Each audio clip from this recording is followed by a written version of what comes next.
Hello friends, welcome back to my channel.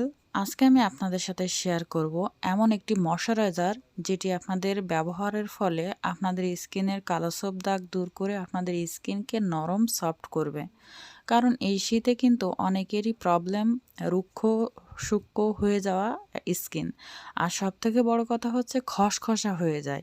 তাই সেই খসখসা দূর করতে আমরা আজকে এই ময়শ্চারাইজারটি বানিয়ে আপনাদের দেখাবো যে কিভাবে আপনারা এটা ব্যবহার করবেন, কতক্ষণ ব্যবহার করবেন এবং সপ্তাহে কতদিন ব্যবহার করলে বেটার রেজাল্ট পাবেন, একই সাথে কতদিনের স্টক করতে পারবেন। যেহেতু এটা প্রাকৃতিক একটা জিনিস, তাই এটা কিন্তু কেমিক্যাল তো নাই।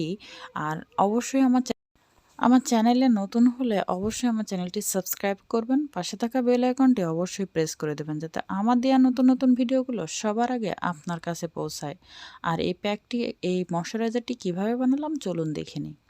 তো সর্বপ্রথম আমি এখানে একটা বিটরুট নিয়ে নেব, কারণ বিটরুট কিন্তু অনেকেই চিনবেন, আবার যেদিকে অনেকের এলাকায় হয়তো বা চাষ হয় না তাদের জন্য আমার কিছু বলার নেই। তবে যারা এই বিটরুটটি চিনবেন তারা অবশ্যই এই বিটরুট দিয়ে আপনারা এমন একটি ময়শ্চারাইজার বানিয়ে ফেলতে পারবেন। তো আমি কেটে ব্লেন্ডারে দিয়ে ব্লেন্ড করে নিয়ে আসছি। আপনারা চাইলে শিলপাটায়ও বেটে নিতে পারেন, এমনকি আপনারা কুড়ানি দিয়ে কুড়েও রসটা বের করে নিতে পারেন। মোদ্দা কথা আমার রসটা প্রয়োজন। যাই হোক, আমি এখানে রসটা বের করে নিয়েছি আর সাথে নিয়ে নেব অ্যালোভেরা জেল। যাদের কাছে অ্যালোভেরা জেল আছে তাদের তো ভালো, আর যাদের গাছ রয়েছে এবং গাছেরটা কিভাবে বানিয়ে স্টোক করতে হয় জানেন না, তারা আমাকে কমেন্ট করবেন। আমি অবশ্যই কমেন্টের পরিমাণটা বেশি হলে আমি অবশ্যই আপনাদের দেখিয়ে দেব যে কিভাবে অ্যালোভেরার পাতা দিয়ে জেল বানিয়ে স্টোক করা যায়। তো দেখতে পাচ্ছেন যে আমি এখানে কিন্তু অ্যালোভেরা নিয়ে নিয়েছি এবং আমি অল্প করে বানাবো তাই অল্প অ্যালোভেরা নিয়েছি। তবে হ্যাঁ, আপনারা যদি কিনা ১ সপ্তাহর বেশি বানান তাহলে সেই ক্ষেত্রে কম বেশি করে নিতে পারেন। আর আমি এখানে মাত্র ১ চামচ মতো বিটরুটের রসটা নিয়ে নেব। আর ১ চামচও না, এতটাও আমার হয়তো বা লাগবে না। তো আমি এই অ্যালোভেরার সাথে ২ টি উপাদান ভালোভাবে মিক্সড করে নেব। দেখতে পাচ্ছেন যে আমার বিটরুটের যে রসটা সেটা কিন্তু একেবারে এত সুন্দর রক্তের মতন লাল হয়ে গেছে, সেটা দেখেই মনে হবে খেতে ইচ্ছা হবে। যাই হোক, তো আমি এখানে আমার পরিমাণে নিয়েছি। আর আরও একটি কথা বলি, এটা বানিয়ে আপনারা ১ সপ্তাহ বেশি স্টক করতে যাবেন না, তাহলে বেটার রেজাল্ট পাবেন না। এটা দিনে যে কোনো সময় আপনারা ব্যবহার করতে পারেন, তবে ব্যবহার করার ফলে পরে আপনারা ঘণ্টাখানিক পরে মুখটা ওয়াশ করে নেবেন, কারণ এটা কিন্তু আপনার প্রাকৃতিক জিনিস। তাই আর যদি অনেকেই রাত্রেবেলায় ব্যবহার করতে চান তারা রাত্রে করে পরেন, সকালবেলায় মুখ ধুয়ে ফেললে হয়ে গেল।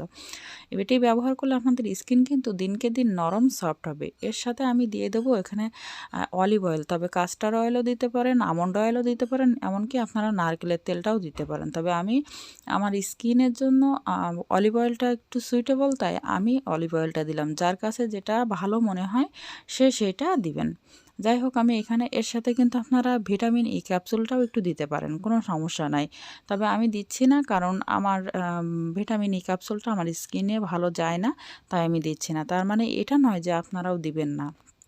এবং এটা অবশ্যই একটি কাঁচের কৌটায় তুলে রাখবেন। কাঁচের কৌটায় তুলে রাখলে আপনার জন্য ভালো, কারণ এটা প্লাস্টিকের কৌটায় রাখার দরকার নেই। আর এটা এখন যেহেতু শীতের সময় নর্মাল ফ্রিজে রাখার দরকার নেই, এটা আপনারা বাহিরে রেখেই ব্যবহার করতে পারবেন অনায়াসে ১ সপ্তাহ। তবে ১ সপ্তাহর বেশি হলে কিন্তু নষ্ট হয়ে যেতে পারে। সেই ক্ষেত্রে আপনারা ১ সপ্তাহর বেশি এটা স্টক করতে যাবেন না। আর সবসময় মনে রাখবেন যে এটা ব্যবহার করার পরে আপনি রাতে ব্যবহার করলে সকালে মুখটা সুন্দরভাবে ক্লিন করে নেবেন। তাহলে আপনার স্কিনে কোনো সমস্যা হবে না, কোনো প্রবলেম দেখা দিবে না। যাই হোক, আর এটা যদি কিনা আপনি দিনে ব্যবহার করেন তাহলে ২ থেকে ৩ ঘন্টা রাখার পরে আপনি যদি মনে করেন স্কিনটা একটু টান টান ভাব আসতেছে, তাহলে আপনারা ধুয়ে পরিষ্কার করে নিতে পারেন। আর এটা যদি কিনা মনে করেন যে কোনো ময়শ্চারাইজার অর্থাৎ ব্যবহার করার পরে আর আমরা করব না, মানে এভাবেই লাগিয়ে রাখবো, সেটাও রাখতে পারেন। কারণ অনেকের স্কিনে কিন্তু অ্যালার্জির সমস্যা, তাদের কিন্তু একটু টান টান ভাব অনুভব হতে পারে।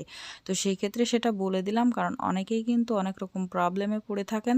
কারণ সব রকম স্কিনের জন্য কিন্তু সবাই অনেক মানে ব্যবহার করতে পারে না। অনেকের অ্যালার্জির সমস্যা আছে, অনেকের দেখা যায় যে র্যাশ বেরোয়।